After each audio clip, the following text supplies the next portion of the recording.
श्री शिवाय नमस्तुभ्याम। हर हर महादेव। कैसे हैं आप सब। देखिए आज का ये वीडियो बहुत ही ज़्यादा खास होने वाला है।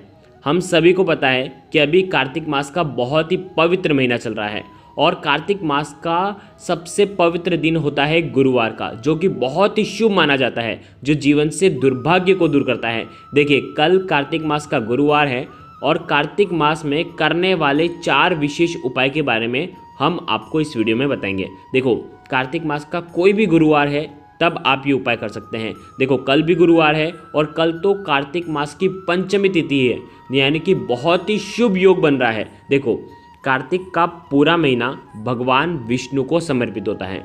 कार्तिक मास में तुलसी जी का पूजन का विशेष महत्व होता है और कार्तिक मास में पंचमी तिथि, देखो कार्तिक मास में हल्दी का उपाय करने से सौभाग्य की प्राप्ति होती है और पंचमी तिथि पर भी हल्दी का उपाय करना चाहिए। साथ ही साथ गुरुवार के दिन गुरु बृहस्पति को मजबूत करने के लिए भी हल्दी का उपाय करना चाहिए।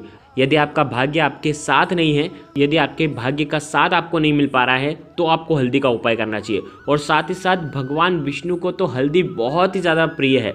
गुरु ग्रह को मजबूत करने के लिए हल्दी का प्रयोग किया जाता है, यानी कि कल का जो दिन होगा वो बहुत ही ज़्यादा शुभ दिन होने वाला है। और इसीलिए आज के इस वीडियो में मात्र एक चुटकी हल्दी से आपके जीवन के सारे दुख, सारे कष्ट कैसे दूर होते हैं, आज इस वीडियो में हम जानेंगे। देखो हल्दी सौभाग्य में वृद्धि करती है, हल्दी बहुत ही सिद्ध होती है और हल्दी का उपाय सर्वश्रेष्ठ होता है। देखिए कल शिव योग भी है। कार्तिक मास के किसी भी गुरुवार के दिन आप ये उपाय कर सकते हैं। देखो आज के इस पूरे वीडियो में हम 4 बहुत ही सुंदर से उपाय के बारे में बात करेंगे।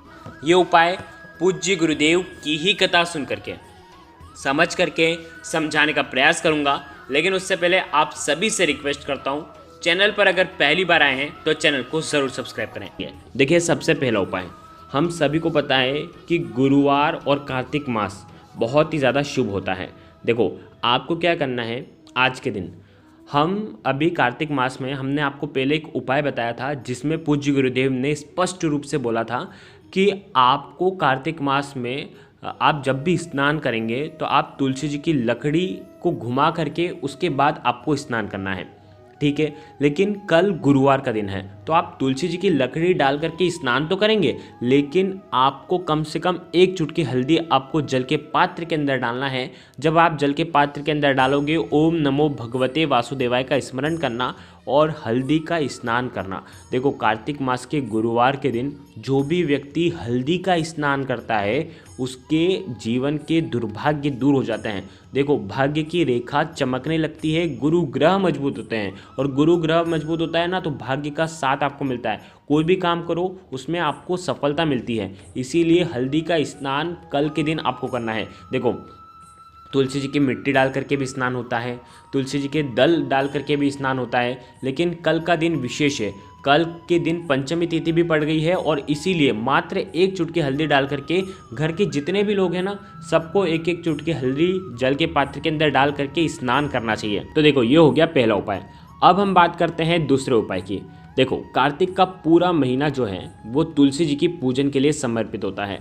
तुलसी जी की पूजन करने से कार्तिक मास में सौभाग्य की प्राप्ति होती है। जिन लोगों के जीवन में धन संबंधित परेशानियां बहुत ज़्यादा है, जिन लोगों के जीवन में कष्ट बहुत ज़्यादा है, जिन लोगों का कार्य में मन नहीं लगता है, किसी भी कार्य में मन नहीं लगता है, जो लोग उदास रहते हैं, उन लोगों को विशेषकर ये उपाय करना चाहिए। जो लोग चाहते हैं कि हमारे घर में महालक्ष्मी का आगमन हो तो उन लोगों को ये उपाय करना चाहिए।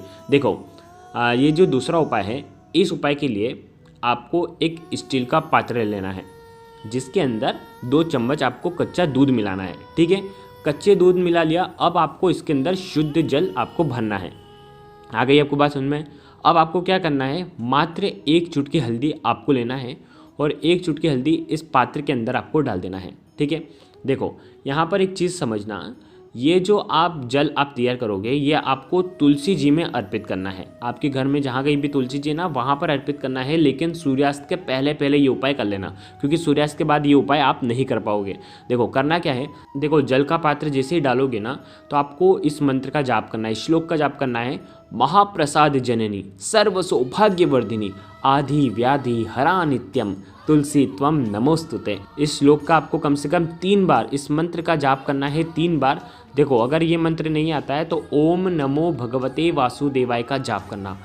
ये उपाय बहुत ही ज़्यादा सर्वश्रेष्ठ है। देखो उपाय कर लिया, अब आपको क्या करना है, वहीं पर तुलसी जी को 11 परिक्रमा देनी है ओम नमो भगवते वासुदेवाय का जाप करते हुए। देखो कई कई लोगों के यहाँ पर तुलसी जी ऐसे स्थान पर रहते हैं कि परिक्रमा करने की जगह नहीं होती है। तो जिस प्रकार से हम सूर्य देव को परिक्रमा देते हैं ना गोल घूम करके, उसी प्रकार से तुलसी जी के वहाँ पर खड़े रहना है और वहाँ पर आपको गोल घूम करके 11 बार आपको परिक्रमा दे देनी है।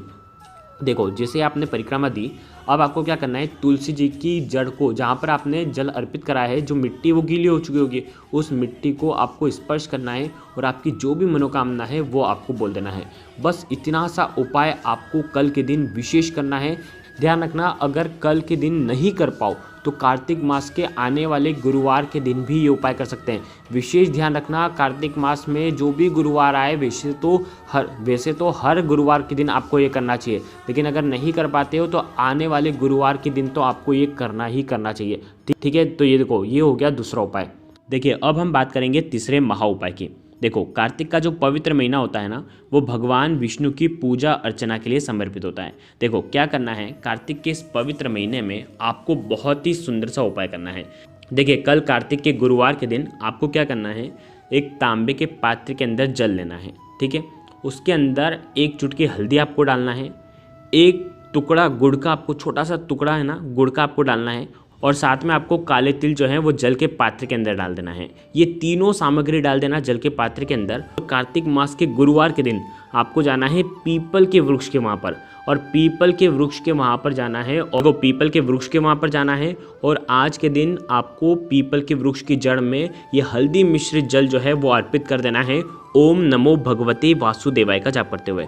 जो भी लोग ये उपाय करते हैं उनके जीवन में धन के स्तोत्र बढ़ते हैं, यानी कि धन कमाने के मार्ग जो हैं उनके वो खुलते हैं। साथ ही साथ ये उपाय धनदायक उपाय है, यानी कि लक्ष्मीदायक उपाय है। जिन लोगों का जीवन में दुर्भाग्य बहुत ज़्यादा है, धन आने की समस्या है, धन फिजूल में खर्च हो जाता है, अष्टलक्ष्मियों का वास नहीं होता है, अगर वो लोग ये उपाय करते हैं तो सर्वश्रेष्ठ होता है। ध्यान रखना, पीपल की जड़ में आपको ये अर्पित करना है, आपके जीवन के दुर्भाग्य जो हैं वो दूर हो जाएंगे। इससे महालक्ष्मी भी बहुत प्रसन्न होती है, तो ये उपाय भी कर सकते हैं। देखो ये उपाय आप पीपल के पेड़ के वहाँ पर भी कर सकते हैं, साथ ही साथ केले के वृक्ष के वहाँ पर भी ये उपाय किया जा सकता है। देखो केले के वृक्ष के वहाँ पर करते हैं तो सर्वोत्तम होता है, नहीं तो आप पीपल के वृक्ष के वहाँ पर भी ये उपाय कर सकते हैं। गुरुवार के दिन केले के वृक्ष में साक्षात भगवान विष्णु का वास होता है, इसीलिए केले की जड़ में करते हैं तो सर्वोत्तम होता है। देखो अब हम बात करते हैं चौथे उपाय की, जो कि आपको गुरुवार की रात में करना है मात्र 1 चुटकी हल्दी से। क्या देखो आपको क्या करना है, एक तांबे का पात्र लेना है। ठीक है, रात में यानी कि सूर्यास्त के बाद आपको क्या करना है, तांबे के पात्र के अंदर 1 चुटकी हल्दी आपको डालनी है। ठीक है, हल्दी डाल दी, उसके बाद आपको क्या करना है, आप ही के घर में जो भी तुलसी जी हैं, तुलसी जी की जो मिट्टी है, मात्र 1 चुटकी मिट्टी आपको लेना है और वो भी जल के पात्र के अंदर आपको डाल देना है। अब आपको क्या करना है, हल्दी और तुलसी जी की जो मिट्टी है उसका जो जल है उसका छिड़काव ओम नमो भगवते वासुदेवाय का जाप करते हुए आपको सबसे पहले मुख्य द्वार पर छिड़कना है, अपने रसोई घर में छिड़कना है, आप जहाँ कहीं भी धन रखते हैं वहाँ पर छिड़कना है, और उसके बाद पूरे घर में इसका छिड़काव करना है। इस उपाय को करने से घर में सकारात्मक ऊर्जा बनती है, घर का जो वातावरण होता है वो शुद्ध हो जाता है, घर में जितने भी लोग रहते हैं उनका अशुभ विचारों का क्षय हो जाता है। जिन लोगों को नज़र लगी है, जिन लोगों के काम बनते बनते बिगड़ जाते हैं, अगर घर में कोई भी ऐसा व्यक्ति है जिनका कार्य सिद्ध नहीं हो रहा है, अगर आपके जीवन में कोई परेशानी आने वाली भी होगी ना, तो वो पहले से ही दूर हो जाएगी। तो ये उपाय भी कर सकते हैं। तो देखो आज के इस पूरे वीडियो में हमने 4 बहुत ही सुंदर से उपाय के बारे में आपको बताया है। ये अंतिम वाला जो उपाय है ना, जल छिड़कने वाला उपाय जो रात्रि में करना है, ये उपाय आपको सूर्यास्त के बाद करना है, और ये उपाय सभी को करना है। जो भी देखो बहुत ही प्यारा सा आसान सा उपाय है। ये उपाय जो भी करता है उसके घर में विशेष देवी देवता की कृपा बरसती है। तो ये उपाय भी आप कर सकते हैं। अगर आपको कुछ भी चीज़ समझ में ना आए तो एक बार कमेंट में पूछ लेना, गलती बिल्कुल भी नहीं करना है। श्री शिवाय नमस्तुभ्यम। हर हर महादेव।